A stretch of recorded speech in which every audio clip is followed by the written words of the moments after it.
আসসালামু আলাইকুম, welcome to Fauzia's cooking show. আজকে আমি দেখাবো কিভাবে সিম্পল পিঠা বানাতে হয়। তো সিম্পল পিঠাটা বানানোর জন্য এখানে আমি ডোটা আগে থেকেই করে রেখেছি।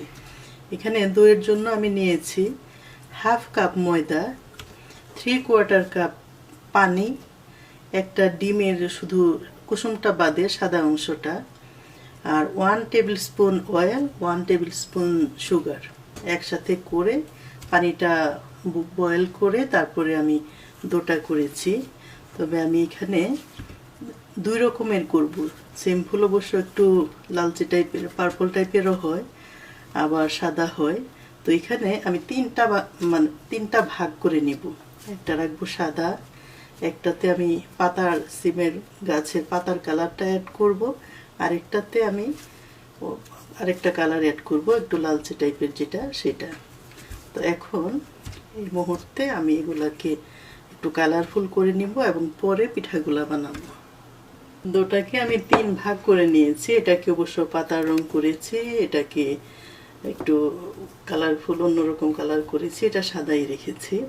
তো ডোটা ঠান্ডা হয়ে গেলে কালার মিক্স করতে গেলে যদি কোনো রকম প্রবলেম হয় তাহলে কালারটা একটু অ্যাড করে মাইক্রোওয়েভে 6-7 সেকেন্ড একটু গরম দিলেই বেশ ভালো মতো কালারটা অ্যাড হয়ে যায় এটার সাথে।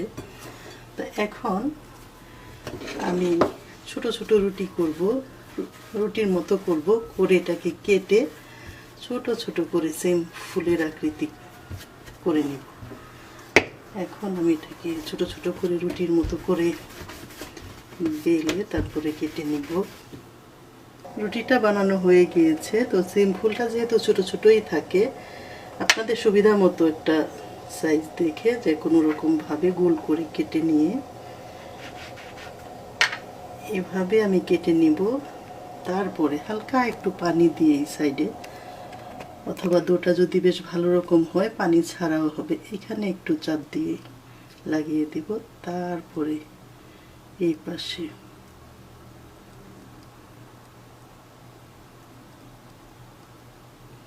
এভাবেই আমি ফুলগুলোকে তৈরি করব।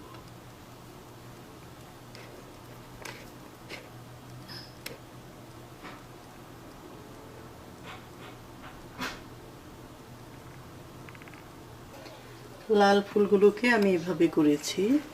এখন সাদাটাকেও ঠিক একইভাবে রুটি করে কেটে নিয়েছি। এখন এগুলাকেও ঠিক একইভাবে আমি ফ্লাওয়ারগুলো করে নিব। এখানে এখানে একটু ভালো মতো চাপ দিতে হবে যাতে তেলে ভাজার সময় এটা খুলে না আসে। তবে সিম্পল পিঠাকে ইচ্ছা করলে যদি আপনারা চান তাহলে এটাকে শিরার মধ্যেও দিতে পারেন। যেহেতু ডোটা করার সময় আমি এটার মধ্যে সুগার অ্যাড করেছি, সেজন্য চিনি শিরার মধ্যে না দিলেও হালকা একটু মিষ্টি লাগবে এবং একটু ক্রিস্পিও হবে। ডুবো তেলে ভাজার পরে খেতে বেশ ভালোই লাগে। দুইভাবেই খাওয়া যায়, শিরার মধ্যে দিয়েও আর এমনিতেও। আপনারা দেখতে পাচ্ছেন দুই রকমের সিম্পল আমি বানিয়েছি এখানে, সাদা এবং একটু লালচে টাইপের, এবং পাতাগুলা গ্রিন। দেখতে খুবই ভালো লাগছে, আশা করছি সবার কাছেই। এখন এগুলাকে আমি ডুবো তেলে ভাজবো। তেলটা প্রথম গরম হয়ে গেলে তারপরে মিডিয়াম হিটে দিয়ে এটাকে খুবই আস্তে আস্তে একটু সময় নিয়ে মচমচে করে ভেজে উঠাবো। এখন দেখতে পাচ্ছি পিঠাগুলো বানানো শেষ হয়েছে এবং এখানে ফ্রাইং প্যানে তেলটাও গরম হয়েছে।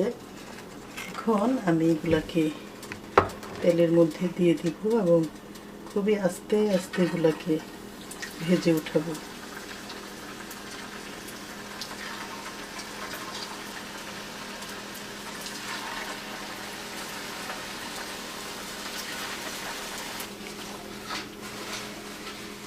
পিঠাগুলো দিয়ে দেওয়ার পরে বেশ অনেকটা সময় নিয়ে আমি আস্তে আস্তে করে ভেজেছি, অলমোস্ট শেষের দিকে।